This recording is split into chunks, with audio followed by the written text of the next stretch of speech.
আজকে আমরা ফিলিস্তিনি টাইমে এসেছি।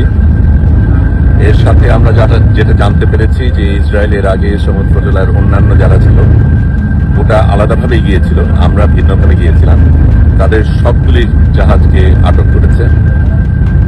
আমরা সবচাইতে বড় জাহাজ এবং আমাদের সাথে 8টা ছোট নৌকা একই সাথে পাড়ি দিয়েছিল, একটু আগে পাড়ি দিয়েছিল আমাদের।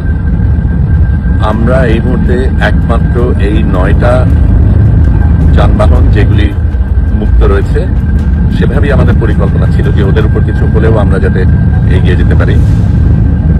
আমরা আজকে ফিলিস্তিনি টাইম জোনে এসেছি, এখনো দূরত্ব রয়েছে, তবে আজকে আমরা এই 8টা ছোট নৌকাকে পার হয়ে যাব এবং তারপর থেকে আমাদের এই জাহাজটাই সবচেয়ে আগে থাকবে। বোঝাই যাচ্ছে আক্রমণটা আমাদের উপরই পড়বে, কিন্তু আমরা একেবারেই প্রতিজ্ঞাবদ্ধ যে আমরা একেবারে গাজা পর্যন্ত যাব এবং কোনো বাধাই আমরা গ্রহণ করব না। এটা বলা প্রয়োজন যে সমুদ্র জেলার যেই নৌকাগুলি ছিল তাদের কিন্তু দায়িত্ব ছিল ত্রাণ নিয়ে যাবার। আমরা কিন্তু ত্রাণের জন্য যাচ্ছি না, ত্রাণ দেওয়ার জন্য যাচ্ছি না। আমরা একটা অবৈধ সিজকে ভাঙবো সেই উদ্দেশ্য নিয়ে যাচ্ছি। এবং এখানে এই নৌকাতে অনেক সাংবাদিক রয়েছে, ডাক্তার রয়েছে, সাথে অন্য কর্মীরাও রয়েছে।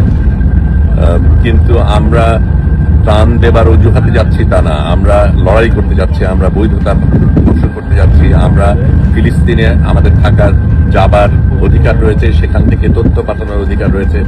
এবং ইসরায়েল যত মানুষ খুন করেছে এবং যত সাংবাদিক এবং যত ডাক্তার খুন করেছে সেটার প্রতিবাদ আমরা জানাবো। গত রাতে মেটসেফ নভতিয়ারের 14 জন ডাক্তারকে খুন করা হয়েছে।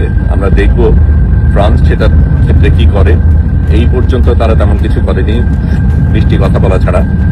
এখন কথার সময় পেরিয়ে গেছে, এখন লড়াইয়ের সময়, এখন কাজ করার সময়। আমরা সেটাই করছি নাগরিক হিসাবে। আমরা যেটা করতে পারি, যেহেতু এই দেশগুলির নেতা নেত্রীরা অনেক ক্ষেত্রেই বিশ্বাসঘাতকতা করেছে, সেই ক্ষেত্রে নাগরিক হিসাবে আমরা যেটা করতে পারি সেটাই আমরা করতে চাইব। এখন আমি ক্যামেরাটা ঘুরিয়ে দিচ্ছি, একটু ঘুরিয়ে আপনাদের এই নৌকার ডেকের অন্য দিকগুলি দেখাচ্ছি। আপনারা আমাদের সাথেই থাকবেন আশা করি। আপনাদের ভালোবাসাই আমাদের অনুপ্রেরণা।